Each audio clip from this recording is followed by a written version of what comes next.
run into problems. So we ease the breast out of the way, find the corner of his mouth, and then push straight towards the roof of his mouth. And if it works, then the milk will come shooting up the tube like that. You get that super suction. And Yeah, then he knows this. he'll start to suck. Yeah, I think. Actually, Come on, Harry.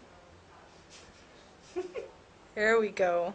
Yeah. Oh, look how wide awake you are now. Right, so babies tend Yeah. to fall asleep at the breast when the flow of milk slows down. And as you see, he's getting milk. You can see that pause in the chin there. Mm-hmm. There. So once you know that, you know when the baby's getting milk, but you also know when the baby's not getting milk. And again, even though he's starting to close his eyes, doesn't mean that he's not getting milk. But if he shows that pausing type of suck and then keeps even with his eyes closed, it doesn't matter that much. He's still drinking. He tends to suck up his lip there. Mm-hmm. And that's why we've had a little bit of pain, I think, because he's not as wide open as he could be. Right. So if he were perfect, he would actually be more like this. There we go. So chin in the breast, not the nose, covering more of the areola with his lower lip than his upper lip.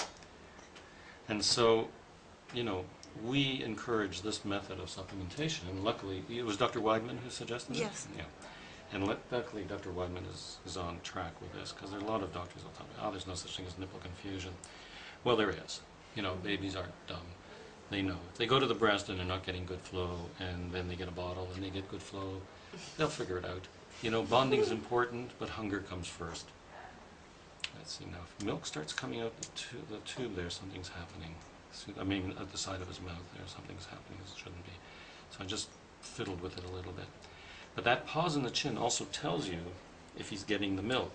So just because the tube is there and he's sucking doesn't mean he's getting the milk. If you don't see those pausing types of suck, then it's likely that the flow is either he's not latched on properly or the tube is not well placed, or both. Okay. There. And getting a good latch is just as important here as it is if you're not supplementing, because the better the latch, the less you'll need it. The better the latch, the easier it is to use this little gadget. And the better the latch, the sooner you'll be able to get rid of it. Now, I can't promise you will.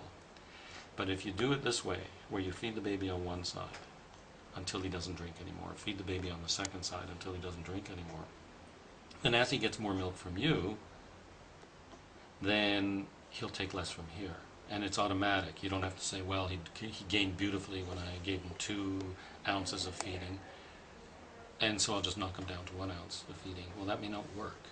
Right. And just, we try to make this as untraumatic as possible for both mother and baby, because I know that this isn't always easy to use, but I think that, there's a lot more to breastfeeding than just the milk. And I think that, this way the baby will remain on the breast, and hopefully we'll be able to get rid of this. Your chances of getting rid of this are much better if you do this than if he gets a bottle or a cup or finger feeding, because he's still on the breast. I mean, he's still getting milk, even though,